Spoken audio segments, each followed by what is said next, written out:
Okay, चलिए दोस्तों, आप सभी का स्वागत है इस वीडियो के अंतर्गत। और मैं आपका एजुकेटर एडी गुप्ता। तो दोस्तों, आज जो है हम दो बहुत ही बड़ी चीजों के ऊपर बात करने वाले हैं। एक तो बच्चों ने अपने मन के अंदर बहुत ही बड़ा मिथ बना रखा है, जो कि आप थंबनेल देखकर पहचान ही गए होंगे। और दूसरा, आपका वो जो मिथ है, जो वो आपका बच्चे खुशी मना रहे हैं या फिर वाहवाही बटोर रहे हैं कि सीटेट जुलाई वालों को और साथ ही साथ में बीएड भी कंप्लीट नहीं हुआ है, डीएड भी कंप्लीट नहीं हुआ है, उनको मौका दिया जा रहा है। तो भाई, ये जो है एक तरीके का दाव पेच है, उसको समझने का प्रयास करिए आप सभी के सभी बच्चे। कैसे हैं, दोनों चीजों के ऊपर बात करेंगे। पहला थोड़ा सा बच्चों को आहत हो सकता है, लेकिन उसके बाद जब आप पूरी बात सुनोगे तब आपको पता चलेगा उस चीज के बारे में कि सही में भाई ये दाव पेच है। ठीक है, चलिए। तो पहले हम एक बहुत ही बड़ी समस्या के ऊपर बात कर लेते हैं, जो कि मन में बच्चों ने अपना एक प्रिसेप्शन बना लिया है, एक धारणा बना ली है। क्या है वो धारणा, उसके ऊपर बात कर लेते हैं। तो देखो दोस्तों, आप सही बच्चों को पता है, कुछ दिन पहले मैंने आपको एक अपडेट किया था, जिसमें साफ साफ मैंने आपको बताया था कि शिक्षा विभाग ने जो है एक अधिसूचना जारी करके ये बोला है कि जुलाई के अंतर्गत जो सीटेट होने वाला है, उन बच्चों को भी ये जो शिक्षक भर्ती है उसके अंतर्गत क्या मिलेगा, मौका मिलेगा, शामिल हो गए वो बच्चे। तो वहां पर कई बच्चे कह रहे हैं नहीं सर ये फेक है, अभी नहीं आया, ऐसा है वैसा, लेकिन कुछ समय के बाद वो आ गया था।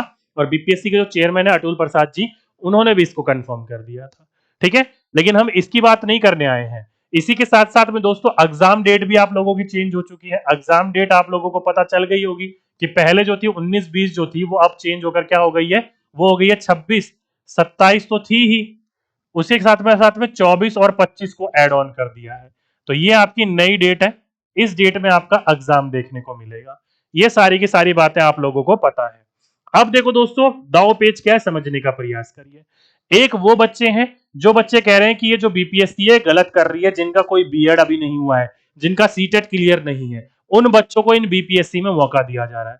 बात तो देखा जाए दोस्तों, उन बच्चों की सही है जिन्होंने बीपीएससी जो सीटेट पास करके बैठे हैं, जो बच्चे बीएड पास करके बैठे हैं और जब जाकर वो एग्जाम दे रहे हैं। जब वो अपने दौरान जब पढ़ रहे थे तो उनको तो ऐसा कोई मौका नहीं मिला था। लेकिन वहीं पर ही जो बच्चे अभी सीटेट पास हाल फिलहाल में हो जाएंगे, अभी बीएड हाल फिलहाल में हो जाएंगे, कोई डेट इतनी लंबी नहीं है, साल 2 साल का इंतजार करना पड़े, महीने भर का ही समय है उनमें। तो इसलिए उन बच्चों को मौका दिया गया है।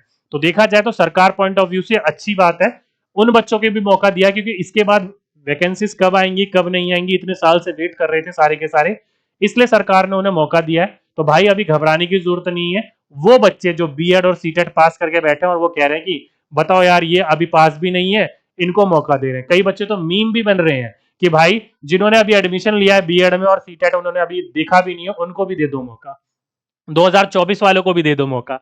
डियर, इतना घबराने की जरूरत नहीं है। ये सरकार ने देखा जाए तो बच्चों के हित में ही काम करा है, लेकिन अपना फायदा देखकर।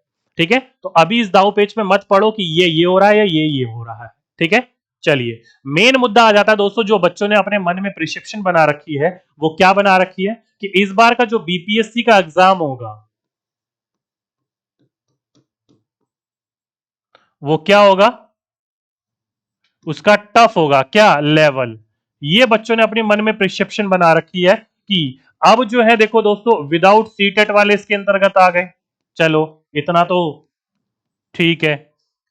साथ ही साथ में विदाउट बीएड डीएड वाले आ गए। ठीक है, अब यहां पर जो साथ ही साथ में पास करके बैठे हुए हैं,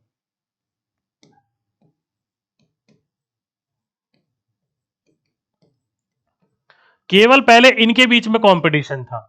जो पास करके बैठे हुए थे बीएड और सीटेट, केवल उनके बीच में कंपटीशन था।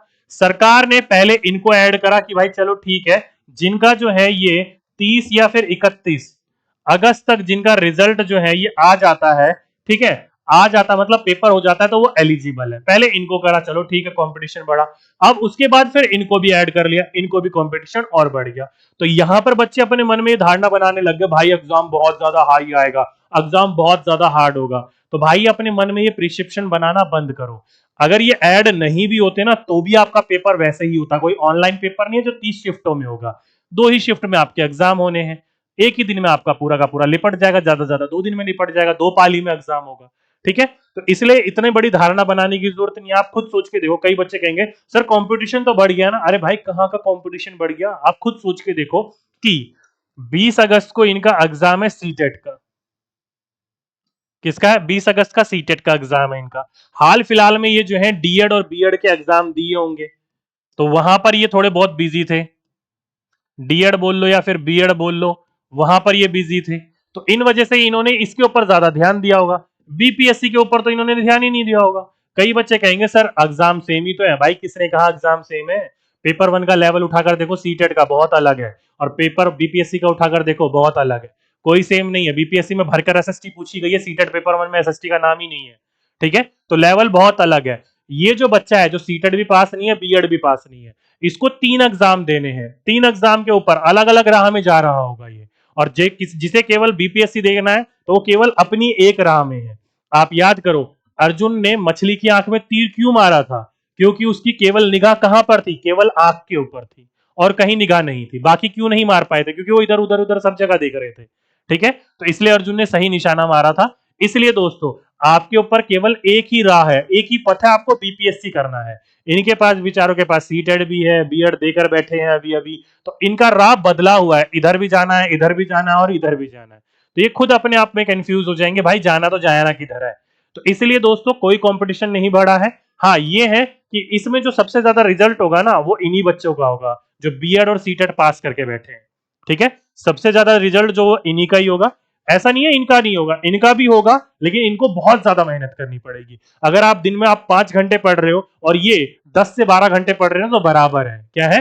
बराबर है। क्योंकि उनको सारी चीजों का ध्यान रखना है। उनको सीडी भी पढ़नी है, उनको हिंदी पैडागोजी पढ़नी है, उनको आपका हिंदी पैडागोजी के साथ संस्कृत पैडागोजी, या इंग्लिश है तो इंग्लिश पैडागोजी, या फिर अलग सब्जेक्ट है तो उनकी पैडागोजी पढ़नी है। आपको ये कुछ पढ़ना ही नहीं है। तो इसलिए इस चीज से घबराने की जरूरत नहीं है कि एग्जाम टफ हो जाएगा, लेवल टफ हो जाएगा। अलग अलग यूट्यूब चैनल पर जाकर भटकने की जरूरत नहीं है आप लोगों को। आप केवल अपनी पढ़ाई पर ध्यान दो, पढ़ाई पर ध्यान दो, और पढ़ाई पर ध्यान दो। आखिर में देखना सबसे ज्यादा रिजल्ट यहीं से ही बच्चे निकाल कर ले जाएंगे। ठीक, अब मेन मुद्दे पे आ जाते हैं कि चल भाई पहले इन्होंने बीएड डीएड वालों को मौका दिया, अब ये सीटेट वालों को मौका क्यों दे रहे हैं? तो दोस्तों सीधी सी बात, एक सरल भाषा में समझने का प्रयास करो। बिहार सरकार के पास या गवर्नमेंट के पास फंड नहीं है, पैसा नहीं है आने वाले इलेक्शन को लड़ने के लिए भी, और साथ ही साथ में कर्मचारियों को सैलरी देने के रूप में भी। आप बीच बीच में न्यूज पढ़ते होंगे कि सर्वे करने वाले जाने वाले लोगों को, जो कर्मचारी थे, उनको गाड़ियां मुहैया नहीं कर पा पाई। क्यों? क्योंकि सरकार के पास फंड नहीं है। तो इसलिए सरकार ज्यादा से ज्यादा फंड रूप में अरेंज करना चाहती है। अब फंड कहां से आता है दोस्तों? ऐसे ही एग्जामों से आता है। ठीक है, 700 फीस रुपए कहां से देंगे? ठीक है, तो यहीं से ही आपका फंड रेज होता है, और गवर्नमेंट यहीं से ही काम करने का प्रयास कर रही होती है। तो इसलिए ऐसा किया गया है। और दूसरा, सीटेट वाले बच्चों को भी मौका इसलिए दिया क्योंकि पहले इनको मौका दिया, सीटेट में फॉर्म इतने फिल ही नहीं हो रहे थे, इनको दिया, इतने फॉर्म फिल नहीं हुए, फिर इनको मौका दिया जाएगा। जो पास नहीं है वो भी अब फॉर्म फिल करेंगे, वो भी 700 रुपए देंगे। आपके लिए लगता है ये 700 रुपए, कभी आप सीटेट का डाटा उठाकर देखिएगा, आपको लगता है वो 1000 रुपए, 1200 रुपए, लेकिन जब करोड़ों रुपए जाते हैं ना सीटेट वालों के पास, जब लगता है हाँ भाई इतना मोटा रकम का खेल है ये। ठीक है, तो इसलिए पैसों के लिए करा गया है पूरा का पूरा, आने वाले इलेक्शन के लिए और फंड रेस करने के लिए। ठीक, तो ये हो गई दोस्तों एक डार्क साइड इसकी। अब एक और मुद्दे पे आ जाते हैं। ये रहा आपके सामने मुद्दा, चाहे वो हमारे बीपीएससी के चेयरमैन अतुल प्रसाद हो गए हो, या फिर आपका न्यूज़पेपर हो गए हो। साफ साफ बड़े बड़े हेडलाइन में देखो क्या लिखा हुआ है कि अपेयरिंग सीटेट बीएड में फेल हुए तो एक मौका होगा खत्म। कहने का मतलब क्या है कि अगर आप लोगों ने जो सीटेट का एग्जाम दिया है उसमें फेल हो गए, और बीपीएससी और बीएड में पास हो गए, मान लो ऐसे बहुत सारे बच्चे होंगे जो बीपीएससी बीएड में क्या हो जाएंगे, पास हो जाएंगे, और सीटेट में वो फेल हो गए, खत्म, नौकरी नहीं लगेगी। अगर आप बीपीएससी और सीटेट में पास हो गए और बीएड में फेल हो गए तो खत्म, मौका, नौकरी नहीं मिलेगी। उसी प्रकार से अगर आप बीएड और बीपीएससी में पास हो गए, सॉरी सीटेट में पास हो गए और बीपीएससी में फेल हो गए, तब तो नौकरी मिलेगी ही नहीं, लेकिन एक मौका खत्म हो जाएगा। क्या होगा? एक मौका खत्म हो जाएगा। क्यों? क्योंकि ये जो मौका है वो केवल 3 मिलेंगे। कितने मौके मिलेंगे? 3 मौके।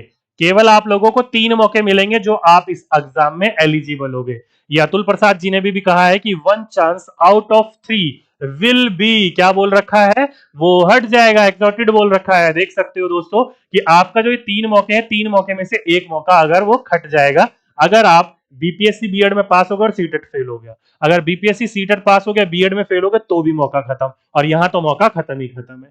तो इसलिए मैंने क्या बोला था शुरू में ही दोस्तों, ये क्या है, एक तरीके का दाव पेच है। तो इसलिए दोस्तों अब देखो, आप लोगों को मेरा बताना था काम, मैंने बता दिया, लेकिन फॉर्म भी आप भी भरोगे क्योंकि आपको भी लगता है यार चल देखते हैं, मौका एक जाएगा तो कोई नहीं, अगर पास हो गए तो जॉब लग जाएगी।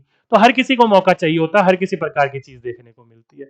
तो इसलिए दोस्तों ध्यान रखिएगा इस बात को कि ये साफ साफ इन्होंने कह दिया कि 3 मौके में से 1 मौका खत्म हो जाएगा, कोई भी इनमें से सिनेरियो देखने को मिला तो आपको नौकरी नहीं मिलेगी। ठीक है, एक ये बात थी, ध्यान रखिएगा।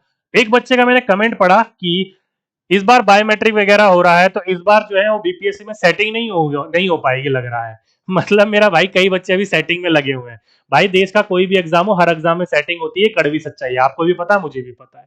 ये सेटिंग पहले भी होती थी, आज भी हो रही है और आगे भी होती रहेगी। लेकिन दोस्तों ध्यान रखिएगा, पढ़ाई करने वाले, मन लगाकर पढ़ने वाले, उनकी जो सिलेक्शन होता था वो पहले भी होता था, आज भी हो रहा है और आगे भी होता रहेगा।